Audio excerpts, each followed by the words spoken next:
Hello, I'm Denise. And I'm Jasmine. And we're doing a presentation about the 1920s, aka the Roaring Twenties. But we're going to focus on how it got into the Roaring Twenties. After the deadliest war of the early 1900s had just ended in November of 1918, taking over 18 million lives, and a Spanish influenza pandemic ending in 1920 that killed an estimate of over 50 million people, which is said to take more lives than the Germans did. And there were purple bodies showing up everywhere and killing a lot of people, most and majority of the people within a 16 span week period. And with nothing but death and gloominess happening in people's lives, they just wanted to let loose and have fun and spend a lot of money. But many may ask, how is it possible to have so much money after the war? This is the first time in history that has ever happened. But the government has shrunken the debt to $24 million to $17 million with Liberty bonds and a rise in the stock market profits. Another reason for economic growth during the time was because of the government. President Warren Harding and Calvin Coolidge were Republican presidents that favored American businesses. They believed in the laissez-faire principles, which were that the government should interfere with businesses as least as possible. They made policies to lower taxes for the wealthy and for big businesses, and existing monopoly laws were not enforced, which made big businesses grow bigger. They also made high tariffs to protect American businesses, which caused a big economic boom. The greatest cause for the boom was the making of new inventions. The most popular one was the automobile. In the beginning of the early 1900s, only wealthy people had automobiles until Tom Ford and his assembly line, which looked like this, which is kind of similar to early now productions, was invented. The assembly line was also used for other goods, but with the new efficiency of these lines, there was one car being made per minute. And with the efficiency of this, prices dropped drastically, especially for the Model T, which was being sold for $300 in 1926 compared to $850 in 1908. These prices led to a high demand for cars, and about 77% of Americans owned automobiles by the end of the decade, which is known as the era or age of the automobile. These cars didn't only transform the American transportation, but also the way of life and the landscape. The U.S. had the most paved roads in the world, with only 12 of them being paved in 1914, but 41 of them being paved in 1930. The federal government also paved over 10,000 miles of roads. But the sudden rise in cars was too fast and too sudden for the landscape to adjust. There was lots of traffic like shown here, in very narrow roads that often had to be shared with horse-drawn carriages, like this. Dirt roads like these in the summer were very dusty and very muddy in the winters. People often had to carry pitchforks and shovels just in case they got stuck in the mud, like this. Reasons like that are why roads were almost impassable until paved roads became a very high demanded priority, but that didn't eliminate all issues. Ice was a very main big issue until salt and sand were used to dissolve it like they are today. Another main issue was car crashes and road safety. The first traffic light wasn't made and installed till 1914 in Cleveland, Ohio, and more commonly used in 1930. Drivers were still trying to get adapted to road rules, and there was almost little to none at that. Driver's licenses weren't issued until 1930, and the exam to take it until 1953. With these cars, roadside businesses and attractions were made because people wanted to make as much money as possible from cars. Gas stations were built everywhere because of demand on cars meant a higher demand on fossil fuels and oils. Like this. Motels and hotels were built because families were finally able to travel, vacate, and venture further distances because they were no longer restricted by horses. They also needed places to stay during these rest stops. Restaurants and drive-ins were showing up everywhere because of convenience, which is still true today, and amusement parks like Coney Island, like shown here, that brought a lot of business visitors.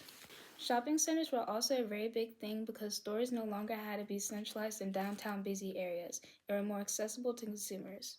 They also offered people places to shop and park. The making of highways allowed people to move and to live further away from the city into places like the suburbs. Because of how fast cars were built, that meant that an increase in suburban homes went along with it. In 1922, there was 767,000 units being built. By 1925, there was 1 million, over 1 million. The middle class mostly moved to these suburban homes, leaving the poor people trapped in poverty and economic struggles, along with rich people who were able to live comfortably downtown. In these middle-class homes, inventions were made to make life easier. Carpets no longer had to be removed from all their furniture and beaten to get the dust out of them because vacuums were made to save time and labor. Ice in an ice box and the water that leaked from it no longer had to be replaced repeatedly and was switched to electric with the making of refrigerators to preserve food. Clothes didn't have to be scrubbed on a washboard with manual labor because washers became more accessible to consumers. And clothes didn't have to be hand-sewn and beads individually made because off-the-rack clothing were sold in stores more. Irons to get wrinkles out no longer had to be heated by stoves because they were now heated by electric, and bread was being sold into stores now instead of being crafted by hand.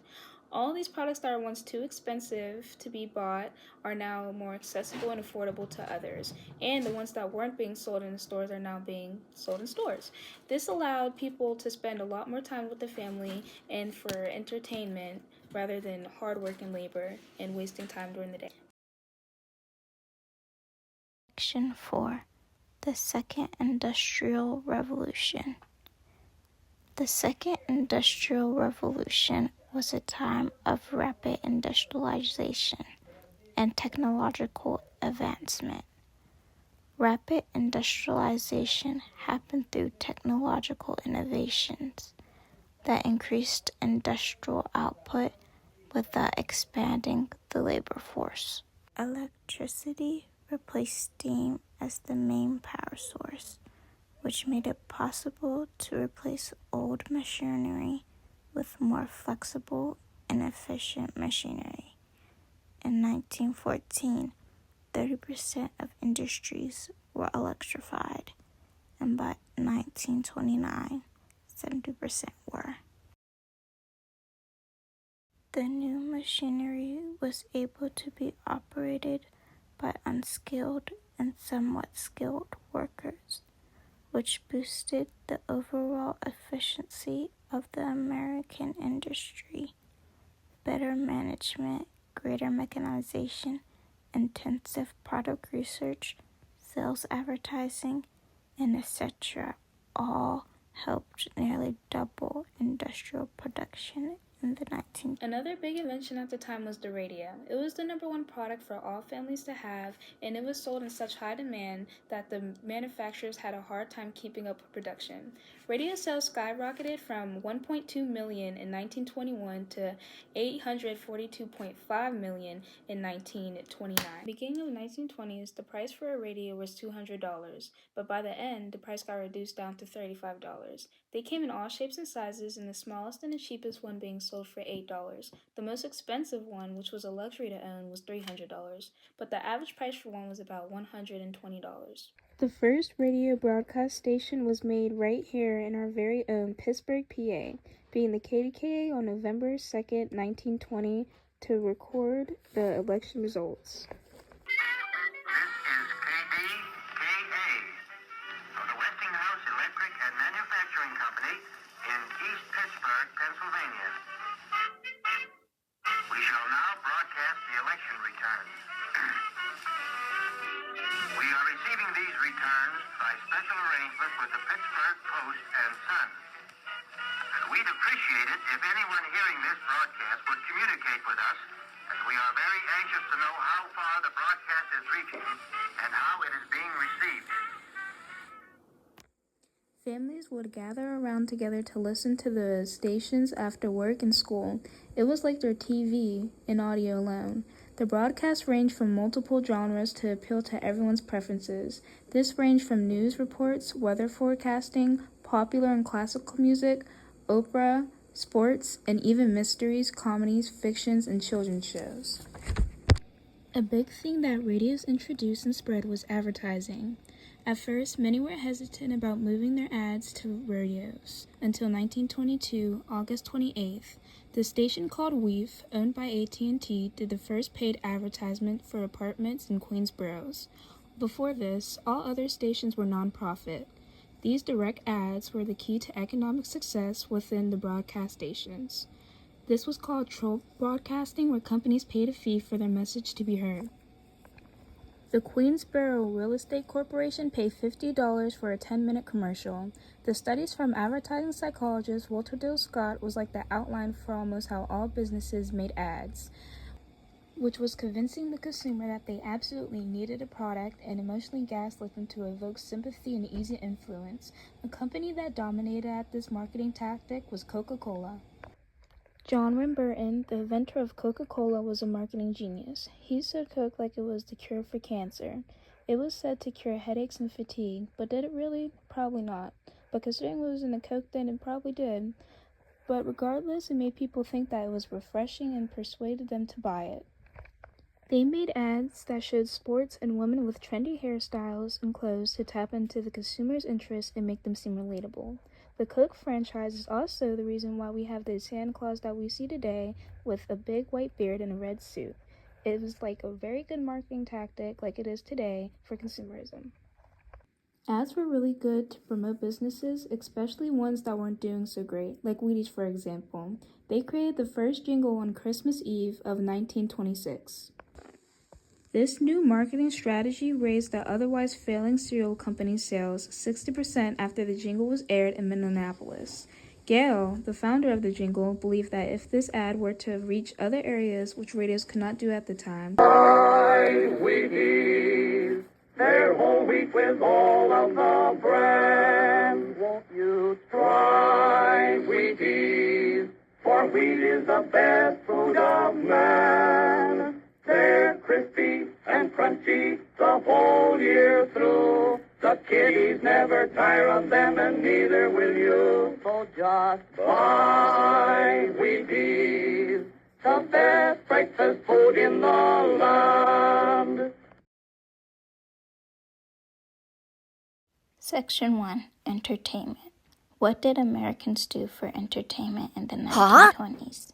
They did many things, from watching movies, listening to radio, watching sports, taking vacations, dancing, listening to music on phonographs, etc. But we're going to get in the details of the main ones.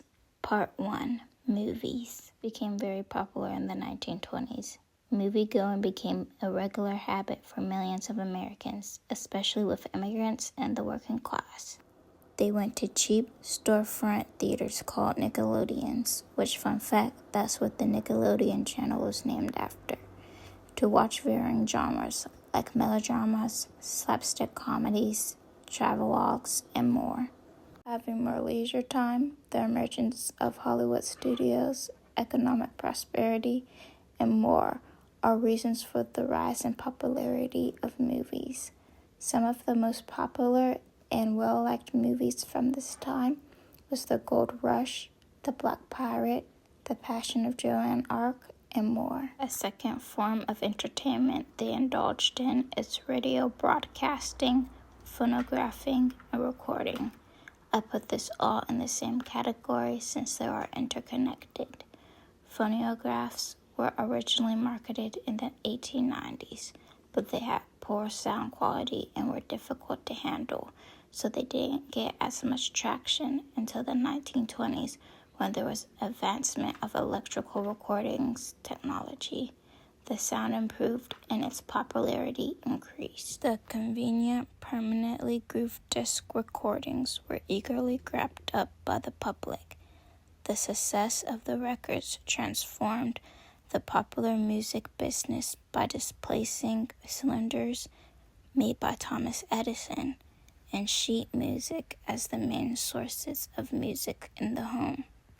Record sales, although, did decline due to competition with the radio, which leads us to Part 3, Radio Broadcasting. It started as a service for selling cheap radio sets left over from World War I. But the popularity of them soon swept the nation. It became popular because it was a relatively inexpensive source of enjoyment, with people being able to listen to music other news, radio shows, a popular one being Amos and Andy, and effectively connecting to millions of Americans across the country with a sense of community. Moving on to the fourth main source of entertainment, sports. In the 1920s, spectator sports had a large jump in popularity. For example, baseball attendance exploded in the 1920s, reaching 10 million by 1929. But in earlier years, it was the subject to controversy and scandal, but many thanks to Babe Ruth, whose prodigious home run hitting completely changed baseball. Legions of new fans became interested in the sport. Other examples of popular sports in the 1920s was boxing, college football, and golf. Here is a video of Babe Ruth playing in the 1920s.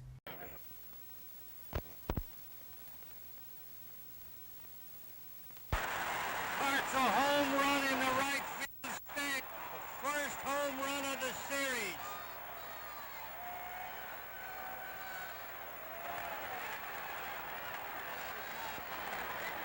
Music is another aspect of entertainment in the 1920s, especially jazz, which is also why the 1920s is called the Jazz Age. They listened to music, like said previously, through phonographs, radios, live performances, dance halls, theaters, orchestras, musicals, and more. Popular songs of this time included Sweeney by L. Johnson, Rhapsody in Blue by George Gershwin, etc. Here are two clips of the songs previously stated. The birds are singing, it is song time. The banjo strumming soft and low. I know that you yearn for me too. Swanee, you're calling me. Swanee.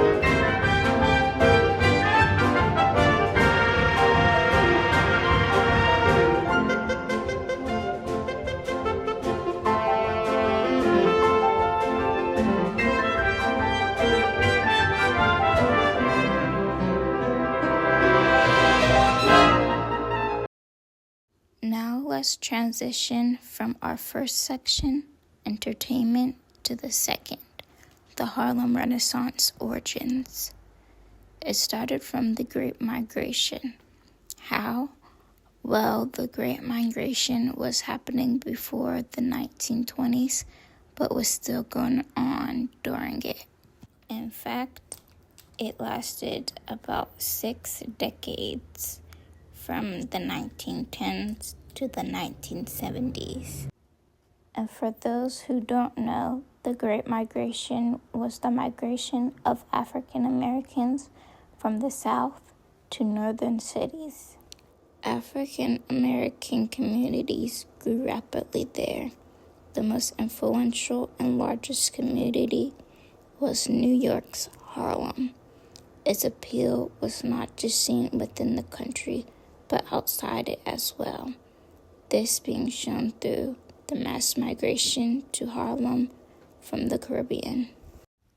The people of the Caribbean reshaped the Harlem community, but the migration also increased the demand for housing, which then led to skyrocketing rents.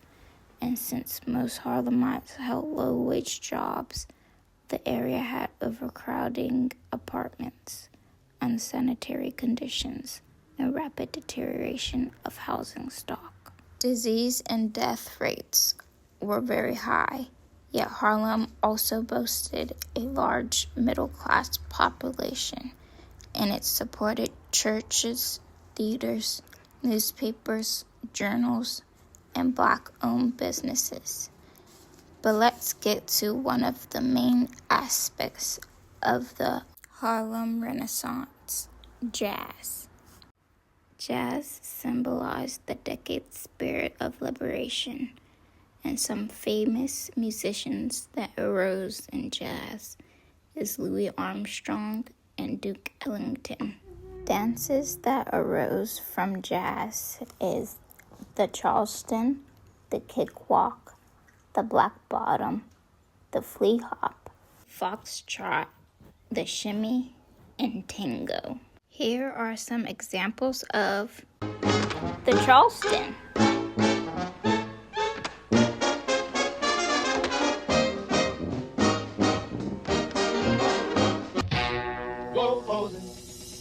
The black bottom.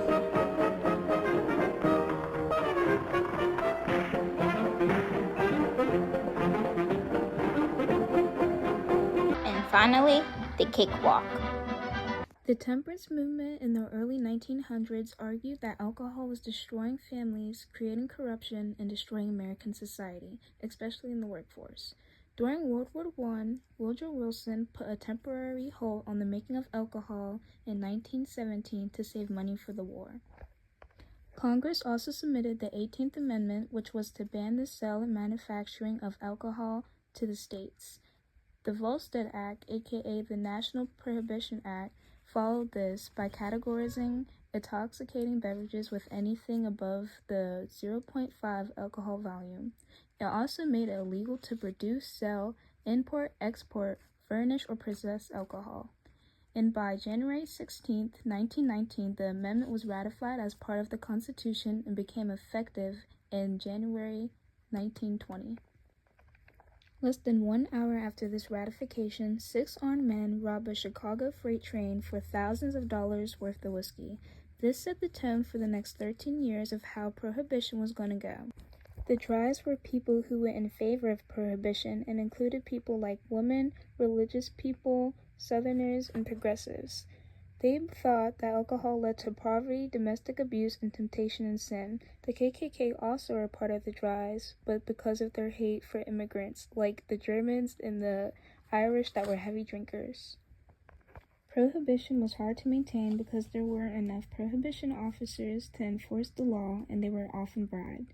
Another reason why it was hard to maintain is because people kept smuggling it and hiding it. Like shown here, this was called a mule vest, and people hid it in flasks and underneath coats and garters. People would hide them in plain sight, like underneath aprons, especially women who hid them under skirts, nuns' hats, and baby strollers, because they had a less chance of getting thoroughly checked because of the social norms. It was made even easier to hide in plain sight with the hollow cane and flask books. People also built hiding holes in cars and boats as well. There were numerous other ways that these products were being smuggled in, but all the schemes show the lengths people would go for their fix and how this law turned normally law-abiding citizens into criminals. The reason why it was so hard to maintain the law is because of all the loopholes. The 18th Amendment never banned the consumption of alcohol, and it said anything under 0.5% alcohol level is okay to make, and people were making drinkable alcohol like ciders. Wealthy people also stocked up on years or a year worth of supply when the law was made. Another loophole were the doctors and churches. Doctors gave it out as a prescription, and alcohol was said to be a cure to 27 different diseases, and they were given out prescription forms to prescribe medical whiskey at pharmacies. This was very abused, and the forms were often fake copies and that were even sold by pharmacists themselves. The medical whiskey was a good way to get rid of all the excess whiskey being held in distilleries because it couldn't be sold, so this helped distribute it. In 1922, David Blair, who was in charge of regulating the alcohol ban, allowed the priests to use wine in ceremonial practices. Although there were limitations like a permit that had to be given by the prohibition director, but it was still a loophole because 3 years later, by 1925, 3 million gallons of wine were being withdrawals from wineries, and that is not just from ceremonies. People were also making their own DIY alcohol like moonshine, wine, and gin at home. Farmers were also allowed to make their own wine for personal consumption. And lastly, the biggest loophole of them all, organized crime. Prohibition was made to stop crime and violence and to make the world more peaceful, but it did the opposite. This law created a new age of gangsters and mobsters, mostly Italian and Irish immigrants, that flourished during Prohibition. At first, they were just these small groups who used guns and knives for intimidation until big names like Al Capone, who just at the age of 26 ran a multi-million-dollar operation by using bribes and loans to build his empire, which consists of bootlegging, prostitution, and gambling. By 1929, his net worth was $100 million. That would make him a multi-billionaire today. Prohibition was key to these profits. There were gang wars over places and turfs to sell their illegal alcohol, and resulted in many deaths and crime. Another thing that were popping off because of gangsters were speakeasies. These were often ran by organized crime members. These were secret bars that sold bootlegged alcohol. The alcohol was sometimes moved from secret underground tunnels that would lead right up to the speakeasies. These places ranged from fancy clubs to basements. There were secret doors and codes and passwords for entry that had to be hidden from law enforcement, hence the name speakeasy, meaning quietly. And even if they got compromised, all people had to do were pay prohibition officers and government officials to look the other way, and to avoid raids. These speakeasies were the first place where all people, regardless of race and gender, were mingling together. At first, they were just places to get a glass of alcohol, but popularity grew and people started to play music like jazz and dance. If you were wondering how these places got filled with alcohol, question yourself no longer. Gangsters hired everyone from accountants, warehouse workers, truck drivers, politicians, and the police.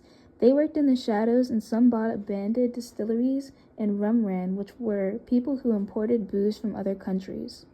People also distilled it at home. 75% of illegal alcohol from this time came from Detroit, Michigan, and Windsor, Canada. They got it from using torpedoes in the water, speedboats, and some people even drove across the ice in the winter. Rum runners made about $100,000 a year because the job was so risky. It was often done in darkness and fog, and there were coast guards patrolling that shot boats down. This made larger boats hard to get across, so they went on a route called Rum Row that was just outside of the U.S. territory to import alcohol. There was no telling how much alcohol was being consumed because at this time, illegal alcohol wasn't documented or taxed. But it got so out of control, the government went so far as to poison the alcohol, killing upwards to 500,000 people. People who worked in the distilleries were jobless, and all the money that were going to them were going to the bootleggers and mafia. By 1929, the results that Prohibition were supposed to eliminate have only worsened. The economy suffered from it too. The Great Depression was about to be in effect, and the president thought it would be best to lift some of the harsh laws that the 18th Amendment brought to maintain some economic stability.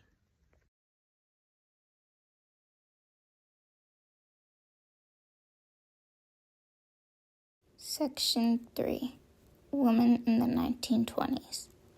One of the greatest eras of change for women was the 1920s. The 19th Amendment was ratified during this time, giving women the right to vote. The ratification of the 19th Amendment set change in motion for women. But let's back up to the past events that led up to this. In World War I, when most men was away at war, women replaced them in the workplace, at home, and elsewhere. This gave them a chance to live for themselves and opposed to relying on men. However, when the men returned from the war, they took back their place in employment, leaving women dreading whether their previous status will return. But it didn't go 100% backwards for women when the men came back. They gained more flexibility in their lifestyle, more acceptance of their participation in the workforce, greater support for women's suffrage, which eventually led to the 19th Amendment. Men started sharing public settings with women, settings such as bars and parties, and more. And with this, in a way, liberation, came a change in style for women. They went from a Victorian style, ankle-length dresses, corsets, tight hairdos, to a flapper kind of style, short skirts, bob hairstyles, pumps, and jewelry. They were breaking conformity and embracing a new sense of freedom, which is what flappers did, expressed themselves and embraced new fashion. They're known for their rebellious behavior and breaking social norms by smoking, drinking, and dancing. Formerly, this was seen as unacceptable for women and only acceptable for men. But that changed in this era. As the 1920s went on, women continued to seek paid employment and women professions became prominent. Jobs like teachers, nurses, librarians, and etc.